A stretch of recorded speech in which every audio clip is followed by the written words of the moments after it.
"You can't just kiss me anytime you feel like it," she said softly. "I can't help it, okay? I can't. I can't just bury my feelings because Eva just got back and you are with Kelvin. I'm sorry, but I can't do that. And whether you want to believe it or not, I know you feel something for me too. Your kiss says it all," I said as I left. On getting to my office, Eva was already inside. Not now. "Eva, what are you doing here?" I asked as she came around and hugged me. "Are you okay? You look troubled," she asked. I've almost forgotten that's one of the things I love about her. She always looks out for me. "I'm fine, just work," I lied.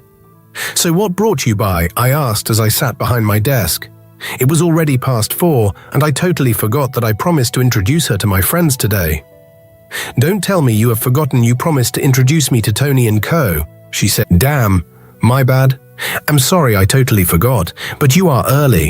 I remember telling you we will meet them at the club, that you should come over at my place by 6 p.m. so we can go from there," I said as I packed to leave the office for the day. "Well, you are right. I just wanted to spend some time with you. Is that a bad thing?" she asked softly, seeming like she was hurt by my interrogation. "Of course not. Forgive my manners," I said. "You can make it up to me by buying us lunch," she said, smiling. Typical Eva. "All right, let's go," I said as we left the office. We got to the eatery. I ordered my favorite, white rice and sauce. She ordered fried rice and salad. We eat as we reminiscence about the past. We laughed a whole lot through the lunch that people stared at us. I was really enjoying my afternoon. I told her about my ex-fiancée Sandra and how she betrayed me. She was baffled. "Her loss, though you haven't told me why a healthy, young, handsome business mogul like you still single. I mean, I'm surprised," she said. "I gave up on women. I initially categorized them as the same until I met someone that proved me wrong," I said as I thought of Beverly. Immediately, she raised an eyebrow. And who was that?" she asked. "No, it's nothing," I lied as I eat my food. "Since we both are single and we care about each other a lot, why don't we make us official?" she said as she kissed me. And I just sat there. We got to the club around 8 p.m. My guys were already there, so I took her straight to our VIP spot. "Guys, meet Eva. Eva, meet my crazy friends," I said as I introduced them. Eva was the life of the party. She immediately blended in. My friends seemed to like her, especially Jason, as the both danced stupidly. Eva was a terrible dancer, but that never stopped her from dancing anyway. "Can I talk to you in a less noisy place?" Tony said as we left them and went to the men's restroom. "Yeah, what's up, bruh?" "Her," I said as we got to the restroom. "What the hell, man? Is she for real? The guys are dating. Just few days after she called off her wedding. What do you think people in the media will say?" He asked. "I don't really care, man," I said casually. "Okay, what about Beverly? Are you just going to pretend that you don't love her?" Tony said, asking the most difficult question. "I don't know, man. She is with Kelvin all right, and she likes him. So, it's all good," I said sadly. "Do you love Eva like you do Beverly?" Tony asked again. I'm getting really pissed at these interrogations. "All right, that's enough, man," I said as I tried to stay sane and awake since it becoming clear that I was drunk already. "That's what I thought. Keep on drinking yourself to stupor thinking it will make you forget Beverly. Believe me, it will make it worse." "I've never known you for a coward," Tony said, and he left. I came out of the restroom and ordered for another bottle of Moët. I drank so much that Eva had to drive me home around 12 a.m. She actually helped me upstairs into my room. I fell on the bed like a log of wood, very tired and miserable. "You need to remove your clothes and take a shower. You reek of alcohol," she said, as she made me sit up on the bed and started unbuttoning my shirt. She removed my shirt, shoes, and other jewelries I wore, handed me a towel, and dragged me to the shower. Still drunk and feeling lightheaded, I removed my trouser in front of her and laughed hysterically. Surprisingly, she didn't look shy. As a matter of fact, she smiled. "You want to join me?" I said, smiling as I draw closer to her and grab her waist, kissed her and unhooked her bra. I looked up at her as she was already flushed and aroused. I unbuttoned her blouse and grabbed her breast, As she moaned, few minutes we were in each other's arms inside the shower as we made out. I woke up 9 a.m. the following day, naked on the bed with no record of what happened last night. "What the hell?" I said as I got up from the bed, grabbed a neat boxer from the wardrobe and headed downstairs. I heard some noise in the kitchen, so I went to check it out. Was Eva wearing one of my shirts, cooking what smelled really nice. "Eva," I said surprisingly, as I thought she'd left last night after she got me home. "Oh, honey." "Good morning," she said as she came and wrapped her hands around my neck and kissed me. "Why are you wearing that?" I said. "You really don't remember last night," she said, smiling. "Well, maybe," I said, feeling a little embarrassed. "Last night was magical," she said as she sat me down on the dinner and told me everything exactly as it happened. To my memories as I started to see flashes of what happened last night. Okay, I think I've heard enough. I'm going to go shower. I have a 10 a.m. meeting at the office," I said as I made to leave the kitchen, but she blocked my exit. "Breakfast first before you go," she said, smiling. I couldn't help but laugh. "All right, boss," I said as I went upstairs to shower. I stood impatiently at the balcony on my parents' place, waiting to see if Beverly will come see my parents as she promised.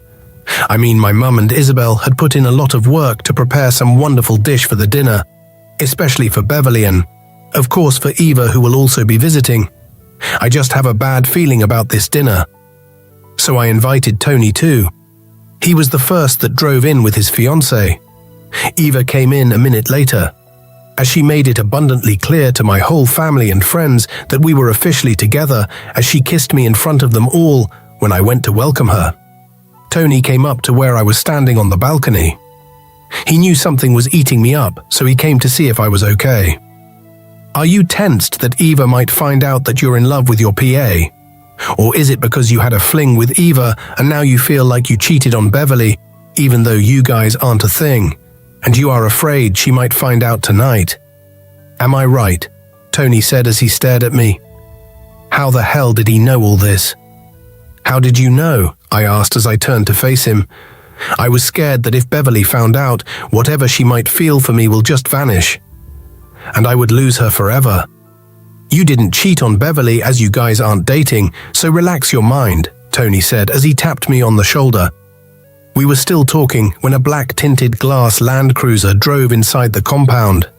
We watched as Beverly walked down from the car with Kelvin. "You've got to be kidding me," I said when I saw them. I went downstairs with Tony, who told me to keep my cool and don't act or say anything stupid. "Hi. You made it," I said as I welcomed them inside, forcing a smile. "Yes, Derek meets Kelvin." "Kelvin, this is my boss," she said as she introduced us. "I've heard a lot about you," he said, smiling. "You have, haven't you?" I said. "Don't be cocky, Derek. Welcome our guest inside," my mum shouted from behind. We guys sat in the living room as the ladies went to the kitchen to help my mum dish out the foods. This was the perfect opportunity I had to ask Kelvin the question that Beverly didn't want to answer. "So how long have you known Beverly?" I asked casually. "We've known each other way back in high school. She got a scholarship to study in my school back then, adorable British college in Lekki. She was the poor kid that got the opportunity to study in the best college in Nigeria. Or so our schoolmates thought back then, but I knew she was special right from the time I saw her. Not only was she smart, she was compassionate and beautiful. We started off as friends, then ended up becoming more than friends. We were madly in love with each other. I promised her I will marry her one day. I took her to meet my parents, but they disapproved of our friendship and shipped me abroad afterwards. I just got back a few weeks ago, and I swear I never thought I would see her again," he said solemnly. Wow, that's some history. That was all I could say because this guy didn't just like Beverly. He adored her. "So what are your plans now since you are back?" Tony asked. "Well, I came back to take over my family's business and also start my own media company. But most importantly, I plan to spend some time with the love of my life and fulfill my promise." "Dinner is set, boys," my mum called out. At the dinner, all my parents and Eva talked about was Beverly and Kelvin, and how they have a beautiful relationship. I was gutted. I felt like leaving. So how long have you guys been together? Kelvin asked Eva and I. I didn't know how to answer that, so Eva did the honors. And of course, she said things that I didn't plan on getting out. Not the one-night fling we had, though. I just stood up and excused myself, as everyone stared at me. So what are you ordering so I can place your order with mine? I asked. I will have whatever you're having, she said while pressing her phone. Fried rice and chicken it is then, I said as I placed the order. We sat in silence for a few minutes that seemed like ages. The silence was deafening that I had to say something. I was about to do something when she said, "Sir, my 6 months internship will be ending by next week Friday, and I will be going back to school the upper week to prepare for my finals and defense." On hearing this, I jumped from where I lay on the sofa. "Is it March already?" I said grudgingly. "Yes, it's March 20th to be precise," she said. "Gosh," I said angrily. "Gosh, this stupid accident." I was mad and at the same time sad, because February was around the time I was mobbed and hospitalized. Prior to February, I had bought a VIP ticket to an AY show that will take place in Eco Hotel, and I was planning on taking her with me. "Why are you so angry?" she said with concern written all over her. "It's nothing, never mind." "So tell me how you spent your Valentine. Did Kelvin spoil you silly?" I asked to my chagrin. "Not funny. Anyway, I went to the orphanage with some of my friends, and from there we went to the motherless babies' home. Here, let me show you. We took some pictures," she said as she came around and sat beside me. I was in awe of her. We went through her phone as she showed me the photos. "Oh, these babies are really beautiful," I said, and we continued looking through all the photos. "Wait, are they twin?" I asked Beverly because she and her friend were carrying a baby that looked identical in one of the photos. "Yeah, they are identical twin," she said, smiling gorgeously. "I love twins. I pray my future wife gives me a set of twins," I said, staring deep into her eyes. "What a coincidence. I love twins too," she said, smiling as we stared at each other. I didn't know when my right hand stroked her soft face. She closed her eyes for a few seconds and opened it. I saw a desire in her eyes that burned like furnace. All of a sudden, the living room was uncontrollably hot and suffocating. Every atom of my being wanted me to kiss her. I was fighting it because if we start, I might not stop myself. We both wanted each other so badly. I drew closer to her and about to kiss her when we heard a knock on the door. "Let me get the door," I said as I excused myself from the living room. I cursed under my breath as I went to see who was at the door. It was the delivery man, delivering my order. "Thank you," I said as I signed off on the delivery and shut the door. "Our order just arrived," I called out from the hallway on getting to the living room. She was already placing the plates on the dinner. I have a better idea if you don't mind," I said as I carried the food and placed on the center glass table in the living room while she stared at me in surprise. "Hold that thought," I said as I rushed upstairs to get a duvet and a DVD plate. I spread the duvet and in the center of the living room placed the food on it, with a bottle of wine and 2 glasses. With that it looked more like a romantic picnic, just the way I like it. "So how does it look?" I asked while taking a deep breath after all the running. She smiled. "It's cute," she said as she made herself comfortable on the duvet. "Lest I forget," I said as I went and on the TV and inserted the DVD plate inside the DVD player. "Hope you love action movies," I asked while backing her, whereas she dished us the food. "They are my favorites," she replied. We were watching the movie in silence, I thought, and wondered what could have happened had we not been interrupted. I stared at her beautiful face while she ate her food. I couldn't help how much I loved her. "Wow, I love this movie, honestly," she said happily. "I know you would," I said, smiling at her as I continued with food. Silence engulfed us again like a cloak. It was really awkward. We were watching an American movie with the title Death Race. It was a fierce action, romance, and everything in between. It got to a point where 2 main characters were making out. The most intense kind of sex. The silence became more deafening than it already was. I thought of fast-forwarding it, but then again, it might look a little bit childish. It's not like I've never had sex, but if I don't, it will look like I'm enjoying it, which wasn't entirely false. I needed a distraction ASAP because I was already getting aroused, and I might not be the only one, as I looked at Beverly, who stared back at me uncomfortably. So my board and I want to retain you here during your youth service. I could give a call to the chairman of the youth copper to facilitate your posting here with ease, so what do you think? I said. Well, thank you for considering to retain me. That means I did something right, she said, smiling. Are you kidding me? You did an excellent job, especially during my absence. You obviously don't know how proud I am of you, I said proudly. She blushed, but I can sense her reluctance to accept the offer. Thank you, sir, but I've already accepted an offer to do my service at Zetrov Group of Companies, she said calmly. I couldn't believe what I was hearing. Correct me if I'm wrong, but isn't Zetrov an oil company owned by Kelvin's father? I asked. Yes, it is, and one of the best and the biggest in Africa, she replied smartly. Are you doing this because he told you so, or because it's what's best for your career, or because of loyalty as his girlfriend? Because you see, I'm confused and conflicted here, because I can remember you telling me on more than 3 occasions that it has been your dream and goal to work and manage a wine conglomerate, and I'm giving it to you in splatter. But you are going to toss it aside for some bloody loyalty you have for some douchebag that doesn't deserve it. I said angrily, though I didn't mean to say that last part, but I don't regret it. Okay, that's enough. Whatever reason I have to choose Zetrov ahead of your winery is absolutely none of your business. And calling Kelvin names is what I will never take, she fired back. Like, wow, it's none of my business. And as for Kelvin, I will call him whatever I deem fit. You obviously don't know the guy you are throwing away everything for. He doesn't deserve your loyalty, Beverly, I lamented. She looked at me in surprise. And what is that supposed to mean? She asked, staring deep into my eyes, and I was tempted to tell her every dirty little secret I discovered about her so-called hubby, especially the fact that he was a player, a Casanova, that changes girls like cloth every Friday in Sleek Lounge. But it wasn't my place to tell, so I didn't say anything. All I'm saying is that he ain't good for you, I said calmly.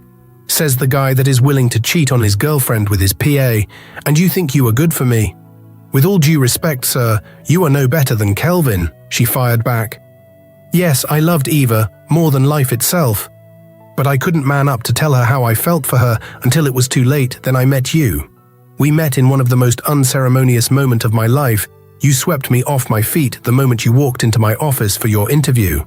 And for the record, Ava was the one that initiated the idea of this relationship, and I only went along with it because I wanted to get rid of whatever feelings I had for you, since you were with Kelvin, not because I'm still in love with Eva, because I'm not, I said solemnly, while she stared at me as I continued. And yes, I am good for you. You know why? Because we both share a connection and chemistry that you and Kelvin or anyone else doesn't have or will ever have. You know and feel it too, and even you can't deny it, I said, coming closer to where she stood. I don't know what you are talking about. She denied. I can see it in her eyes, though it hurts coming from her. Look me in the eye and tell me you don't feel anything for me, and that all this feelings and love is just me living in a fantasy world, that you never for once wanted me as I wanted you. It took her a while before she answered, but I don't have feelings for you, I never did, she replied calmly. I was perplexed. I didn't know how to react to what she just said. I felt and could hear my heart break into a million pieces. I fought a tear that wanted to escape from my eyelashes. I turned and backed her, trying to get myself together before I could say anything. Thanks for being honest with me, I said, even though, deep down my shattered heart, I know something tells me she was lying. I would help you pack the plates and wash the dishes before leaving, she said, but I objected. I wanted to be left alone. Don't bother, I will do it myself, I said. She looked at me as if she was sorry for something she said. I don't know. Then I would take my leave, she said as she turned to leave. Ava would be coming back from Ghana by next week, and I will tell her the truth about my feelings. Not because of you, but because of me. I can't live a lie like you do. Not anymore, I said, and she turned to look at me while I backed her to pack the plates and food. I heard her footsteps as she ran out of the living room. I slumped on the floor, my heart hurting and my ego badly bruised. I hated myself for falling for her. Now that she and I are done, I have no obligations to protect a fool like Kelvin. I think now is the time I tell the investigators and the police everything I remembered before my attack, especially the fact that Kelvin threatened me the exact same day of my attempted murder. It's time to break the ice, I thought as I drove to see my parent. It's my first time reporting to work since the attack. I needed to dive into work, format my heart and forget everything that had to do with Beverly. It's the season of formal employer and employee relationship. I had also invited the police investigating my case and also the private investigator my dad hired from New York. I needed them to watch the CCTV footage of the confrontation I had with Kelvin and then know the next move to make. I was on the phone when Beverly walked in with some files. "Good morning, sir. Here are the files you requested from the CFO," she said, handing me the documents. "Forward a memo to my board members. Remind them of an emergency meeting we are having tomorrow by 9:00 a.m., I said, without even taking a glance at her. "Also, I believe there is a space I need to sign in your logbook," I asked. Now looking at her with an emotionless eyes, it was easy to hate her, but I hated myself more for loving her. "Yes, sir," she replied. "Good, now run along, because I might not get another chance to sign it for you this week, as I will be extremely busy," I said as I went back to working on my system. "Sir, I'm not with it at the moment. May I bring it tomorrow?" she asked calmly. "Then go get it," I said, almost barking. I looked at my wristwatch. It was almost 10:30 a.m. I would be having a visitor any moment from now, and I would be leaving this office for a business conference by 1 p.m., so go to your apartment and get your logbook fast, I commanded. She was about leaving when I heard a knock on my door. "Come on in," I said to the visitors at the door. "I don't want to be disturbed. Now you may leave," I said to Beverly as she left. I could see the look of surprise and shock on her face. I bet she didn't expect me to be uptight and so formal to her. Well, it's my easiest way to forget what I felt for her. "Why don't you make yourselves comfortable, gentlemen? I will be with you shortly," I said as I added the finishing touches on my work on my system. My chief of security walked in with a flash drive I requested. "Thank you," I said to the man as he left. Then I went and joined the officers on the sofa. "So tell us, starting from the beginning, why you think Kelvin has anything to do with the attack on your life," one of the officers asked. "Well, I'd rather show you," I said as I inserted the flash drive in my laptop as we all went through the footage together. "So what do you think, gentlemen?" I asked, staring at them as they made notes on their notepad. "Well, this will certainly help in the investigation, but it's not enough to pin it on Kelvin Parker," the international investigator said. "That's why you people should have caught those damn robbers by now, so they can identify whoever is behind the attack. What have you guys been doing?" I asked angrily. Though I didn't plan to lose my cool, I stood up angrily from where I sat and passed the room. "Well, this intel is supposed to be confidential until they are caught. But I will let you in on all we've been doing since it involves you," the chief investigator said. He cleared his voice and continued. "We tracked your car to an abandoned warehouse in Festac, but the assailants had already fled the scene before we arrived. But we took DNA samples from the prints gotten from the car, alcoholics bottles, shirts, and even sticks of cigarette from the scene. The forensics ate running the sample in their system, so we will be able to identify them by tomorrow at latest. And when we do, we plan to put out their faces as a wanted men on all police network, security agencies, and all television networks in the country. Soon they will not find anywhere to hide. We are giving it until Friday before they are flushed out and eventually caught," the chief said confidently. I felt relieved. At least they are taking all necessary means to catch those bastards. "In the meantime, we will invite Kelvin to the station tomorrow for questioning," the second officer said. "Well, thank you, officers. And you too, Parker," I said as we all stood up. "Just doing what I'm paid for," he said as they left my office. I looked at the wristwatch. It was 11:30 a.m. I should be getting ready for the conference. I called Beverly's office luckily for her. She was back. "Bring me your logbook," I said as I hung up. She came in few seconds later. I signed off on her logbook. "Thank you, sir," she said as she turned to leave. "I almost forgot," I said as I brought out a check and handed it to her. "Here, take this," I said as I handed her the check. She froze for a while. I could see the shock and surprise in her face as she stared at the check. "The company and I want to say a big thank you for an excellent job you did as my PA," I said while she stared at me for some time before saying anything. 1 million naira for a thank you. "Are all other interns getting these checks?" she said solemnly. "No, just you," I replied. "I don't know what to say," she said. "Start by saying you will use it wisely." I chipped in while working on my computer. "You can also keep the car," I said casually. "Oh my God, thank you so much," she said, almost crying. I stared at her for a while before shutting my system. She didn't know that if it was up to me, I would have given her 10 million naira for being the employee of the year and the best PA I have ever had. "Why don't you take seat, Beverly?" I said to her while she sat down quietly. I went and stood at the window with my hands in my pocket as I turned to her. I wanted to talk to her as a concerned boss to a smart employee that's about to make the biggest mistake of her life. "I have some advice for you, and I might not get another chance again, as I may not be in the office this remaining days of the week and certainly not going to be around on Friday." On hearing this, she stared at me with those lovely eyes. She obviously was sad. Take this from a man that studied chemical engineering, but had a penchant for wine and spirit production, and today owns the biggest, most successful wine company in Africa. Your goals and dreams shouldn't stop for anyone. Either they support you or you fight and make it alone. Either way, make your dreams happen, no matter what. "Good luck with whatever you do with your life," I said as I took my phone and headed out for the door, while she pondered on what I just said. "You can leave the same way you came in," I said and left. I was at home on Wednesday evening that same week. I didn't go out with my friends. Not because I don't want to catch some fun with my niggers, but ever since my heartbreaking debacle with Beverly, they have been trying to set me up with beautiful girls at the club, especially Jude. He is just a crazy jolly fellow. One time I told him, "Jude, you are well aware that I'm with Ava, right?" I asked. "Please, we all know your relationship with Ava was just a facade," he said savagely. I smiled as I thought about what he said. I was watching Game of Thrones when I heard my doorbell ring. I wanted to go upstairs to go grab a shirt since I was shirtless, but the ringing followed a banging on the door. "I'm coming," I shouted to whoever that was at the door. On getting to the door, I opened it and it was Beverly. "What are you doing here?" I asked as she barged in. I closed the door and followed her from behind. "Why?" she asked as she clasped her hand on her chest. "Why?" "What?" I asked.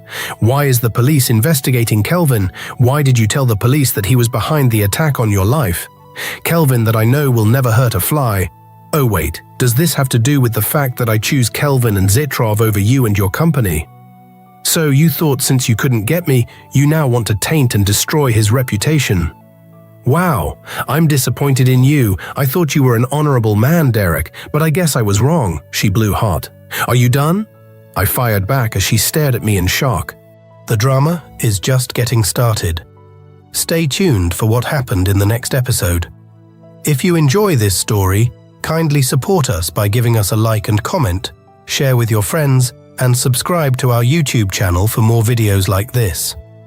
Also, please follow us on Facebook at Tales by African Sage. Stay positive and don't give up on your dreams. It will come to pass. Thank you for watching. See you in our next video.